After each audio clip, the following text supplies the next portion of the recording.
உங்களுக்குன்னு உண்டான உங்களோட சுய மரியாதையை நீங்க தான் அதை you have to create it. Power to bring changes. வாழ்க்கையில உங்களுக்கு உண்டான ஒரு சக்சஸ் உண்டான சேஞ்சஸ் நீங்க கொண்டு வாங்க. And growth in holistic perspective. எல்லா விதங்களையும் நான் என்னோட appearance wise, என்னோட education wise, என்னோட skill wise, என்னோட calibre wise எல்லாத்துலயுமே holistic perspective each and every day I'm getting grow. ஒவ்வொரு நாளும் ஒவ்வொரு inch of time நான் வளர்ந்துட்டு இருக்கேன் அப்படிங்கறத you have to prove it. You have to show that. You have to have in your mind. The next one is, and this is a famous book by Rhonda Byrne, The Secret. Please try to watch the movie. Try to read the book, The Secret. பட்டியோட ரகசியம்னா என்ன அப்படிங்கறத ரொம்ப அழகா சொல்லிருப்பாங்க. அத சொல்லிருப்பாங்க உங்களுக்கு வேணும்ங்கறத கேளுங்க.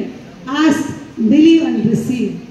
நீங்க என்ன கேட்டாலும் உங்களுக்கு இந்த பிரபஞ்சம்ங்கிறது கொடுக்கிறதுக்கு ரெடியா இருக்குன்னு சொல்லுவாங்க. Nothing can stop. நீங்க ஒரு விஷயத்தை அடையணும்னு முடிவு பண்ணிட்டீங்க அப்படின்னா யாராலையும் அதை ஸ்டாப் பண்ண முடியாது. ஏன்னா யூ ஆர் த பர்சன். எனக்கு வேணும்னா நான் தான் அதுக்காக நான் முயற்சி பண்றேன், அதுக்காக நான் ட்ரை பண்ணிட்டு இருக்கேன், அதுக்காக என்னோட எஃபர்ட் எல்லாமே போடுறேன்.